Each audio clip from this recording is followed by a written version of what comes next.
Bienvenue à tous. Aujourd'hui, dans Animostar, nous recevons une femme qui a plus d'une corde vocale à son arc. Elle est chanteuse, elle est actrice, elle est animatrice ou encore imitatrice puisqu'elle vient d'obtenir cette année le Grand Prix de l'humour SACEM, vous imaginez. Mais oui, elle imite, elle adore ça imiter, un peu comme un perroquet son volatile préféré. Ce qui ne l'empêche pas d'avoir une phobie totale des pigeons et nous allons en parler avec elle. Mais si elle est là aujourd'hui, c'est parce que son animal préféré ne vole pas et il a 4 pattes. Et oui, elle aime passionnément les chiens, pour ne pas dire à la folie. Notre invitée aujourd'hui s'appelle Liane Folly.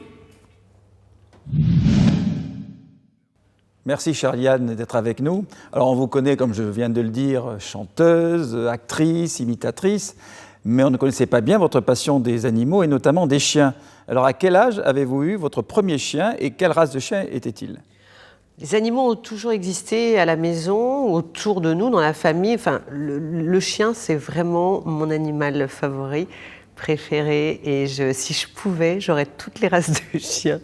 Alors que vous en avez eu déjà pas mal dans votre vie. J'en ai eu beaucoup dans ma vie, mais malheureusement, évidemment, il faut vraiment bien s'en occuper. Moi, je voyage beaucoup et puis avec mon métier, c'est vrai que c'est un petit peu...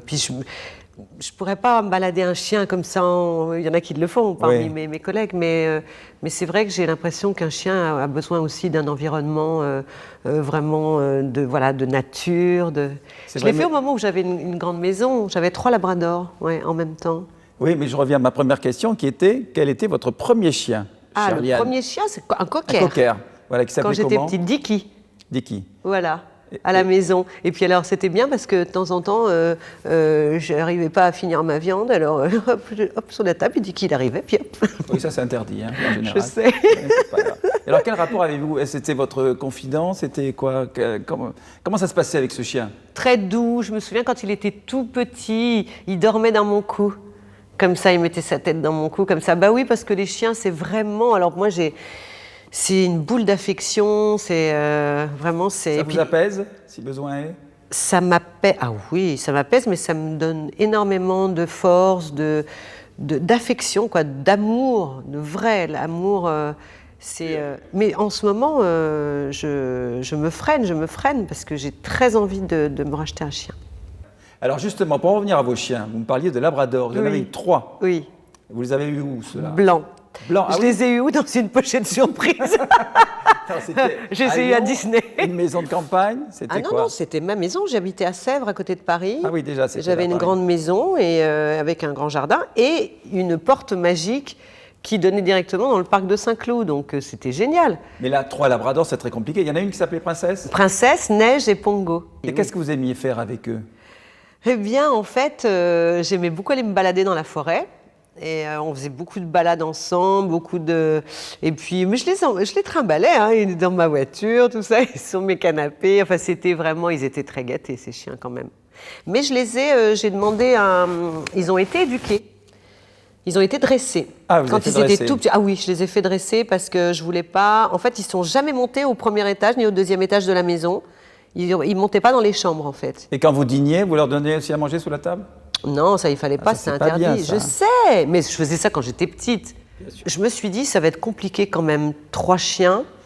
L'aînée, c'était Princesse, donc quand elle a eu à peu près 2 ans, je me suis dit, oh, elle s'ennuie toute seule. Et je voulais un petit chiot. Et je suis allée dans un élevage dans le sud de la France. Et en même moment, il y avait 2 portés, ils étaient tellement beaux, je voulais tous les prendre. Et je dis, tiens, je vais prendre un garçon ici, puis une fille ici, mais comme si j'achetais 1 kilo de pommes de terre, quoi. Et c'est après que j'ai réalisé le... Ah, c'est du boulot, hein ? C'est du boulot, mais en même temps, alors c'est encore plus d'affection. J'ai appris aussi beaucoup de choses à leur contact, parce que c'est vrai que le monde animal on est semblables, mais quand même très différents aussi.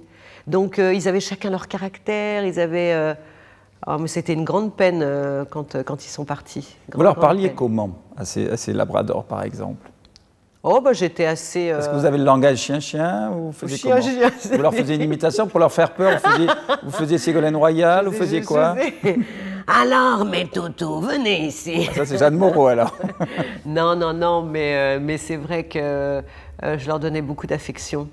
En revanche, vous avez eu d'autres soucis avec des braques de Weimar. Oh là là là là, mon Dieu. Ah là là, oui, je sais. Quand Je sens que c'était dur, là. Quand je vivais avec André Manoukian. Manoukian, oui, oui, on a quand même vécu 11 ans ensemble. Ah, quand même. Et oui, quand même. Mais on est restés très jeunes, lui et moi. Et là, vous aviez 2 braques de Weimar. Non, mais déjà, André, il aime pas trop les chiens. Même, je dirais, pas beaucoup. D'accord. Et un jour, je suis revenue à la maison et avec 2 braques de Weimar.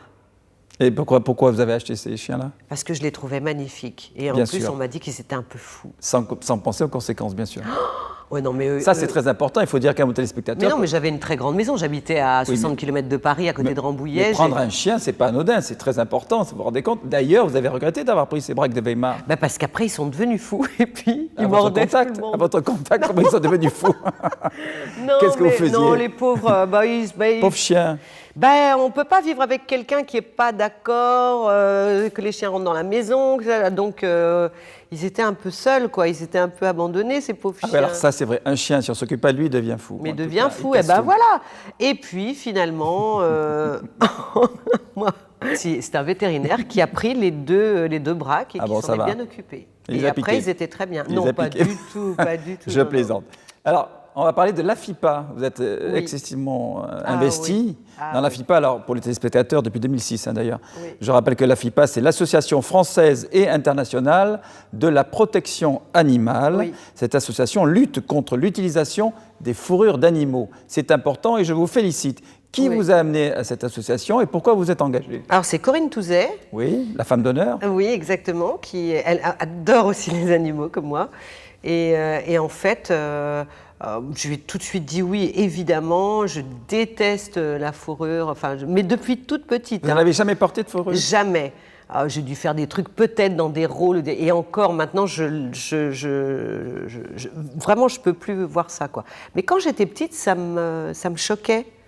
Et puis quand on est dans une famille aussi qui aime les animaux, j'ai toujours entendu ma mère ou ma grand-mère dire ah non, non, les manteaux en fourrure, c'est toujours. Et quand vous voyez des copines, des actrices, puisque vous faites aussi du cinéma, vous faites de la chanson, de l'imitation, du théâtre, on va en parler aussi, quand vous voyez vos copines avec des fourrures, vous leur dites quelque chose ou pas? Vous réagissez comment? Ah non, ça ne me regarde pas. Ah, vous dites rien? Qu'est-ce Moi que- je balance. Ah bon? Oui. Oui, mais c'est une habitude chez vous. Oui, C'est pour ça qu'on vous embauche d'ailleurs. Oui, c'est vrai. Ah non, je ne peux pas m'en empêcher de leur dire, mais vous portez des cadavres sur le dos. À chaque fois, je le dis. Oui, mais pas en très même malin, temps, moi je trouve qu'il faut pas trop perdre son temps quand on peut rien faire pour les gens. Je veux Oui, dire. mais on peut déjà essayer de les amener vers une. Par une exemple, voie moi je plus demande, intéressante. je demande c'est de la fausse, c'est de Ah oui. l'acrylique ou c'est en général. Pour les mais vexer. après- Pardon? Pour les vexer. Parce qu'il y a des fausses fourrures qui sont très belles. Mais bien sûr, non. Voilà. Puis non, mais là, moi, il n'y a rien à faire. Là, c'est tabou comme sujet. C'est la C'est faute. très Oh bien. là là là AFIPA, là. Ah non. Adonf. Puis quand on voit, et ça existe quand même. Moi, je suis allée me balader sur des sites, etc. De voir franchement, c'est atroce, hein. Bien sûr que c'est atroce. Vous êtes également la marraine de l'association des chiens d'aveugles. Oui, Ça, c'est formidable. dans aussi. le Var, oui. Ouais. Oui, parce que d'abord j'ai une grande passion pour les labradors, j'en ai pas eu 3 pour rien. Et puis c'est vrai que je trouve ça magique, fabuleux, c'est très émouvant de voir à quel point un chien peut vraiment. En plus, moi, mon grand-père était aveugle. Donc, oui, mon grand-père était aveugle, il avait une canne blanche. Et c'est vrai qu'on dit toujours, il se baladait toujours comme ça dans la rue. Et on parlait de ça avec mes parents l'autre jour. Et il me disait, tu vois, il aurait été, s'il avait eu un chien comme ça lui aurait peut-être apporté plus de force aussi. Est-ce qu'il y a un animal qui vous a traumatisé quand vous étiez enfant? Oui. Il y en a eu beaucoup qui m'ont traumatisé, des animaux. Non. Je parle En de fait, volatiles, oui, je oui, pensais oui, en oui, fait. absolument. Oui. En fait, j'explique l'histoire. J'ai une Non, immense... parce que je l'ai dit au début. J'ai une immense phobie des pigeons. Voilà, la phobie des pigeons, ça vient d'où? Ça vient que pour moi, Hitchcock. ce sont des rats volants, quoi. C'est-à-dire que je trouve ça sale. Et puis, ça vient d'Hitchcock, oui. Parce que Le film Les oiseaux qu'on rappelle, ma bien sûr. grand-mère, j'ai vu ce film avec ma grand-mère, je devais avoir 7-8 ans. Et ça m'a complètement traumatisée. Et en fait, et dans le film, ils sont comme ça, ils sont noirs, ils sont des corbeaux. Voilà. Même si au début du film, ça commence avec une mouette qui blesse cette femme, et bien après, c'est horrible. Ils rentrent tous par la cheminée, tout ça. Et j'étais trop jeune et ça m'a traumatisée. Après, les pigeons, je trouve ça vraiment sale. Pour moi, c'est des rats volants. Mais je veux dire, je préfère 1000 fois avoir un serpent. J'ai pas peur. Ouais, je vous disais, les araignées, tout ça, j'ai pas peur de ça. Vous êtes quand même bizarre, hein, Liane Folly. Ouais, bon. Mais c'est pour ça qu'on m'aime. Je sais que vous avez un petit fait pour les perroquets, en revanche. Vous voyez que c'est pas toutes les plumes. Mais c'est pas ça, c'est que le perroquet, je trouve ça très beau. Et puis, c'est génial, un oiseau qui parle, quoi. Quand vous préparez vos imitations... J'ai une amie en Corse qui en a un. Oui. Et il est génial. Et là, ça, elle a un restaurant, donc il est devant le restaurant, et il parle à tout le monde et tout. Là, ce sont les histoires de Liane Folly en 2 tomes. Mais non, mais c'est alors vrai. Le restaurant. Mais alors dites-moi, est-ce que vous avez travaillé avec les perroquets pour les voix, etc. ou non, mais j'adore. Non, mais il m'est arrivé d'aller dans des zoos spécialement pour les voir, essayer de les étudier. Même quand je vais à l'étranger, je me rappelle, j'étais allée au Mexique, à Cancun, et j'avais visité un truc où il n'y avait que des oiseaux.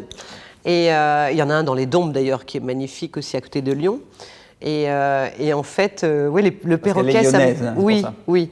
Mais le perroquet, pas un peu partout, ça me fait c'est un oiseau magique, je trouve. Ils sont très étonnants effectivement, et ils montrent aussi leur affection. Mais c'est étonnant. Moi, j'avais peur au départ, non pas comme vous, parce que vous n'avez pas peur. Moi, j'avais peur. Et c'est vrai que c'est très charmant. Ils arrivent sur vous et ils vous regardent. Et ils sont très intelligents. Ouais. Très intelligents. Et puis en fait, petite aussi, c'est par rapport à mon frère, parce que bon, c'était un petit peu le petit prince aussi à la maison, et donc pour lui faire plaisir, sa maman, elle lui faisait vachement plaisir. Salut maman. Et mon frère avait des oiseaux. Donc tout petit, à la maison, j'ai connu la cage, les oiseaux et surtout Titi. Et mon frère, il s'amusait avec ses oiseaux, mais carrément il les dressait, enfin voilà. Et le Titi en question, il faisait plein de trucs. Il montait sur ses petites voitures majorettes à l'époque. Il lui faisait faire plein de trucs. Et puis un jour, on est parti en vacances chez mon oncle, et Titi, il s'est fait manger par le gros minet. Et là, j'ai cru qu'il allait crever. Il n'y avait plus de Titi. Non, mais on n'en a plus jamais eu. C'est ça. Mais c'est une histoire très très jolie qu'elle raconte. Non, mais c'est vrai. Mais pour dire qu'on peut s'attacher. Je sais que mon frère était très attaché à cet oiseau, et voilà, et moi pas du tout. Donc on est différents. Vous êtes une remarquable imitatrice, puisque vous avez obtenu cette année, ça vous fait rire, le Grand Prix SACEM de l'humour 2013. Bravo. Merci beaucoup. Bravo. Je suis très très heureuse surtout parce que je suis vraiment honorée, parce que les Grands Prix SACEM, il y en a 15 chaque année remis dans la musique, etc. différentes. C'est un prix très prestigieux. Et puis ça boucle la boucle. Parce qu'en fait, j'ai démarré cette aventure il y a 6 ans. Alors pourquoi, justement ? Parce que déjà, je sais qu'entre amis, vous le faisiez déjà, vous imitiez Müller-Robin, vous imitiez un peu tout le monde, mais de là à passer à la scène, c'était quand même un challenge important que vous avez très très largement réussi. Je pense que Jean-Claude Brialy m'a énormément poussé à le faire, parce qu'avant, quand je faisais mes spectacles, mes concerts, entre les chansons, quand je présentais mes musiciens, tout ça, je faisais des imitations déjà. Et puis alors, la dernière tournée que j'ai faite en la dernière tournée que j'ai faite en 2006, c'est ça. Là, mon concert faisait 2h45, quoi. Parce que tellement que je m'étalais, je répétais, j'imitais, tout ça. Et puis, le dernier concert de son vivant à Ramatuelle, Jean-Claude Brialy, on a dîné ensemble après, il m'a dit vraiment, il faut que tu fasses un truc comme ça. Jean-Jacques Goldman aussi, un jour m'a dit, mais arrête-toi, si tu as envie de faire ça, tu fais une petite parenthèse dans ta vie de chanteuse. Et ça vient de là, la folle parenthèse. C'était la parenthèse, ouais. Et puis après, alors je me suis tellement amusée avec la folle parenthèse. Elle part en cure la folle part en cure. Et là, j'avais vraiment... Là, j'ai découvert, j'ai pris beaucoup de plaisir à faire ça, et puis ça m'a appris beaucoup de choses. Et curieusement, ça m'a apporté à ma voix chantée, qui aujourd'hui est encore différente. C'est-à-dire que ça lui a donné des sonorités différentes, la façon mais tout dans la maîtrise des cordes vocales, c'est quelque chose de formidable. Vous avez été aussi la voix de Madame Audi dans le dessin animé La Princesse et la Grenouille. Oui, j'ai adoré faire ça. Parce que Walt Disney, on rentre dans la légende, quoi. C'est vraiment. Alors déjà, j'avais fait La Belle et la Bête en français avec Charles Aznavour en duo. Mais alors là, quand on m'a demandé de faire la voix de la princesse, oh là là, de la sorcière, c'était génial parce que cette Mama Audi, elle chante le blues, tout ça, puis elle est vraiment. Et ça, on se dit, c'est gravé, c'est pour toujours, quoi. C'est éternel, voilà. Entrer dans un Disney, c'est éternel. Et puis cet univers aussi chez Disney où on retrouve beaucoup justement les animaux, où ils ont un vrai caractère. C'est génial. Et c'est facile d'imiter un animal? Parce que ça, vous le faites pas. Animal, non. Il y a une fille qui est excellente là-dedans et que j'aime beaucoup, il s'appelle Virginie Hoc. Ah oui. Virginie, oui, j'ai fait, je me suis trouvée, elle imite beaucoup les animaux. Elle fait le chimpanzé, tout ça, mais vraiment des cris d'animaux. Non, non. Et dans les voix, je sais que vous ne voulez plus le faire parce que vous préparez un album bientôt et tout ça. Quelle voix vous préférez faire, par exemple, là pour nous, pour nos téléspectateurs de la chaîne Non, c'est pas que je veux plus le faire, pas du tout. C'est que, pas du tout, au contraire, je ne sais pas, choisissez. Quelle voix préférez-vous? J'ai pas de préférence, parce que c'est difficile. Moi, je sais pas, j'adore quand vous faites Ségolène Royal, Lynn Renaud, Muriel Robin. Ouais, oui, Ségolène, qui est très très heureuse, car aujourd'hui, elle est venue voir Bernard Montiel. Elle l'aime bien, Bernard Montiel. Hein. Oh. Ouais, non, mais c'est très. L'imitation, c'est se mettre dans une. J'ai l'impression que je revais c'est comme une espèce de grande couette, un vêtement, un peu comme une combinaison de ski. En fait, tout ce que vous faites va bien ensemble. Que vous soyez chanteuse, imitatrice, actrice, c'est changer de peau, c'est avoir d'autres personnalités. C'est surtout. Puis vous captez bien tout ça. C'est surtout comment j'ai été éduquée. Mes parents m'ont fait faire plein de choses quand j'étais petite. J'ai fait de la danse classique très longtemps, mais j'ai aussi fait de la danse moderne jazz. J'ai fait des claquettes, de la majorette, enfin tout ce qui pouvait être fait. C'est rare en France. Vous avez été éduquée à l'américaine en quelque sorte. Absolument, du solfège, du piano, des cours de chant. Rentrée très jeune dans l'orchestre de mon père, j'avais 12 ans. Donc tout ça, c'est... ouais. Alors je vis comme ça, donc moi je ne me rends pas compte. Mais pour moi, en tout cas, toutes ces différentes disciplines ont un lien qui sont justement ces cordes vocales, mais surtout dans le fait de se produire, de faire des choses, et j'ai pas besoin de faire un choix. Mais c'est vrai que c'est très français, c'est assez rare. Oui, c'est rare. Oui. Je vais vous soumettre maintenant à la question, chère Liane Folly, un quiz sur les animaux. Êtes-vous d'accord? Bien sûr. Très bien. Absolument.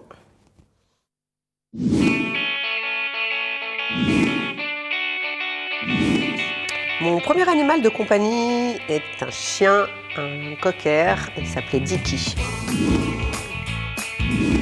J'aime tous les animaux, et bon, évidemment les chiens, j'en suis dingo, et surtout le labrador. J'aimerais bien avoir une guenon, un singe, voilà, même un gorille carrément. J'aimerais bien être réincarnée en un truc super zen, alors je sais pas, je dirais une vache sacrée en Inde. La vache c'est beau, puis ça donne du lait, c'est bien, c'est un bel animal, j'aime beaucoup la vache. J'ai de la compassion aussi pour la girafe, parce que, moi qui ai souvent mal au cervical et tout, la peau est toujours... Il y a plein de choses qui me plaisent chez les animaux. C'est l'oiseau, parce qu'il peut voler. Une biche.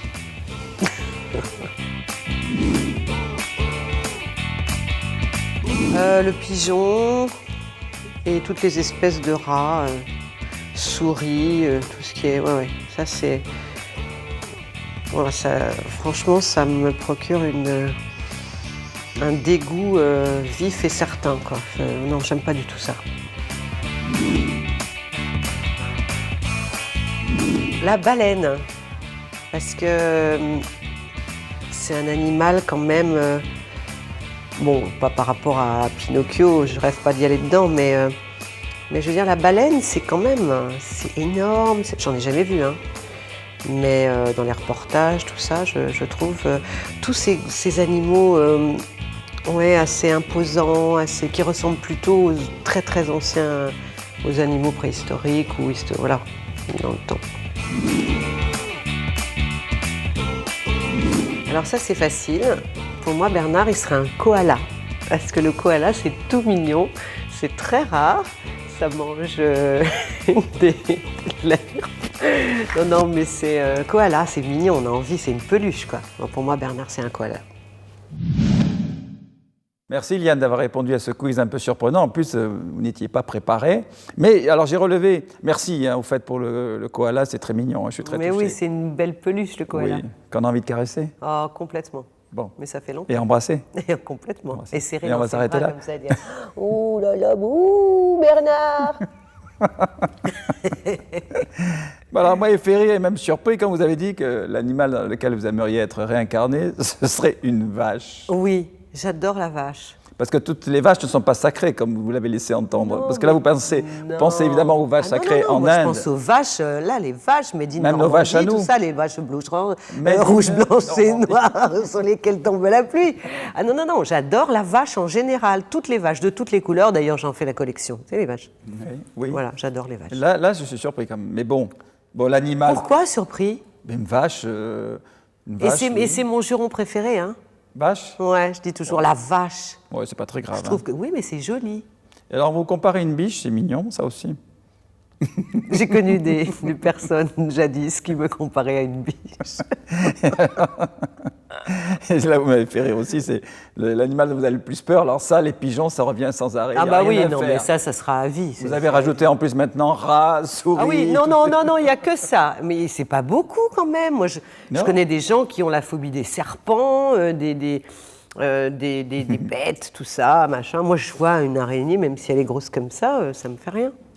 J'en ai eu beaucoup d'ailleurs, parce que je suis allée en Afrique passer des vacances, en Tanzanie, passer des vacances, et j'étais sur une île déserte. Il y avait 5 bungalows. Et il y avait des crabes partout, c'est-à-dire qu'on ne pouvait pas se mettre sur la plage, crabes, mais surtout des araignées, ça comme, parce que la maison était ouverte. Oui. C'est-à-dire la douche était ouverte, et il y avait heureusement sur le lit évidemment, pour nous protéger, parce que ça pouvait, les bêtes rentraient comme ça. Bah oui, ils rentrent partout, oui. Et alors vous avez la compassion. Vous avez la compassion pour la girafe à cause du cou. Oui. Vous avez souvent mal au cou. Non, mais quand j'étais petite, ça me tracassait. C'est vrai, la peau, elle est obligée d'écarter ses jambes. J'avais un truc quand j'étais petite, c'est que j'avais peur d'être trop grande, de vite grandir et d'être grande comme une girafe. C'était ma grande peur. C'est curieux, ça. C'est très curieux, et je voulais pas être trop petite non plus, donc je... Vous l'avez eu, la petite girafe, comme ils oui, avaient tous les bien sûr. Mes parents avaient un magasin de jouets, ils avaient une droguerie dans un bazar, donc la girafe Sophie. C'est ça. Est-ce que vous êtes écolo, Liane Folly? Oui, on peut vous dire triez vos ordures, tout ça, par sûr. exemple? Oui.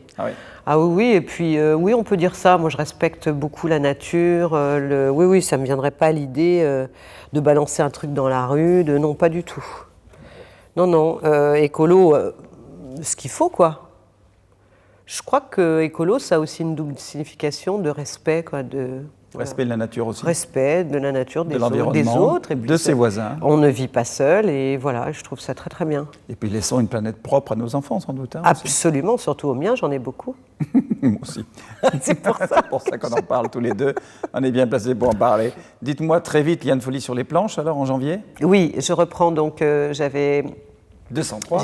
Oui, Jamais 203, pièce de théâtre écrite par Jean Franco, qui est sur scène également avec moi et mis en scène par Jean-Luc Moreau. Nous sommes 6 sur scène. Génial, que je dois dire, j'ai vu 2 fois, où vous incarnez 3 personnages. Là encore, c'est une performance théâtrale. Oui, et j'ai vraiment beaucoup aimé faire cette pièce.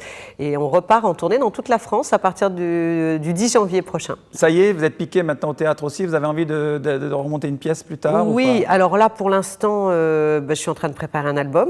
Ouais. De musique, donc je vais revenir. Un album jazz. Très jazz, magnifique. Là, on revient aux sources, alors, Liane Folly. Absolument, avec des gens formidables autour de moi. Et donc, ça, je vais quand même mettre assez longtemps pour une sortie septembre 2014, fin septembre à peu près.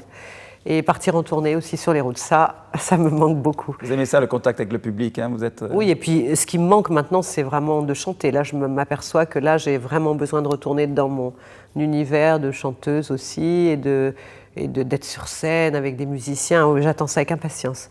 Alors, on a plaisir à vous recevoir aujourd'hui, puisque à la suite de chacun de nos entretiens avec les personnalités qui nous font l'amitié et le plaisir de venir partager leur passion des animaux, on va proposer maintenant un documentaire sur les perroquets, justement, intitulé « Australie, le pays des perroquets ». Le saviez-vous?